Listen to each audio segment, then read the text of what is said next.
భయంకరమైన వేగంతో జీవులెవరూ తట్టుకోలేని వేగంతో ఆకాశ వీధికి ఎగిరాడు. ఆయన ఎగిరినప్పుడు ఆ అమృతం ఎక్కడుందండి? స్వర్గలోకంలో ఉంది కదా.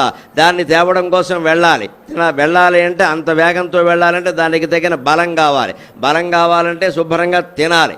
అందుకని తండ్రి అయిన కశ్యప ప్రజాపతిని అడిగితే ఒక చోట పెద్ద సరస్సు ఉంది, ఇంద్రద్యుమ్న మహారాజు సవ్వించినటువంటి సరస్సు అది.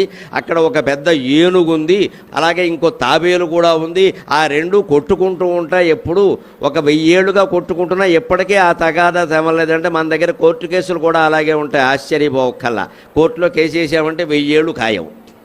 మన తర్వాత తరం ఒక 100 తరాలు వెళ్ళిపోయాక ఒక సెంటు భూమి మనకి ఇచ్చామంటారు. ఎందుకు ఇస్తారో తెలియదు.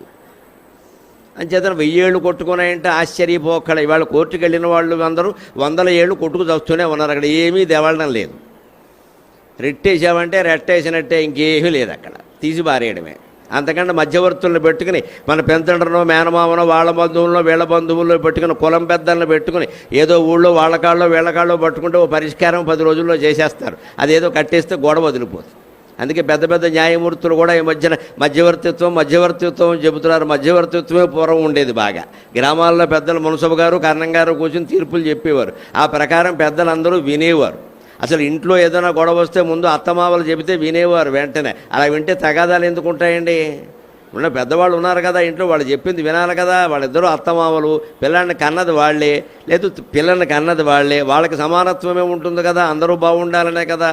అందుకే ఆ పెద్దవాళ్ళ మాట వింటే పరిష్కారం అవుతాయి. వీళ్ళు అలా వినలేదు, అందుకే కోర్టుకు చూస్తున్నారు. వీళ్ళకి ఏమిటంటే పూర్వజన్మలో ఇద్దరు ఏదో ఒక సంభావనకు తీసుకునేవాళ్ళు. ఆ సంభావనల్లో ఆస్తిపాస్తుల్లో తేడాలు వచ్చాయి. పెట్టపోరు పిల్లి తీర్చిందంటారు. అందుకని పెట్టపోరు పిల్లి తీర్చినట్టుగా వాళ్ళిద్దరినీ నువ్వు భోజనం చేసేస్తే సరిపోతుందనగానే గరుత్మంతుడు వెళ్ళి వాళ్ళిద్దరినీ 2 కాళ్ళతో ఇలా పట్టుకుని ఎక్కడో ఓ చోట పెట్టుకుందామని పెడితే అక్కడ మళ్ళీ ఓ కష్టం ఎదురైంది.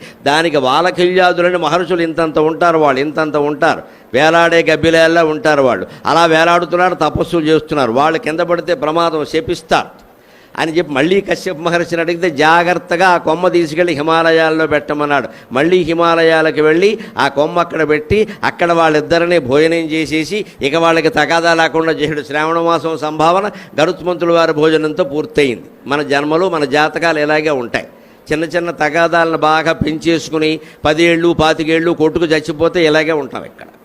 అందుకని ఎప్పటికప్పుడే మనస్సులోంచి రాగద్వేషాలని తొలగించాలి ఖచ్చితంగా. ఎక్కడ విషయం అక్కడే వదిలేయాలి, పట్టుకుని వేళ్లాడకూడదు. 10 ఏళ్ల క్రితాంది 25 ఏళ్ల క్రితాంది గుర్తు చేసుకుని భర్తని భార్య దెప్పకూడదు. ఆ దెప్పితే అవే మిగిలిపోతాయి. ఇంకా సంసారం ఎలా ఉంది మనకి మళ్ళీ జన్మ తప్పదు. కథ నుంచి గ్రహించవలసింది అదే.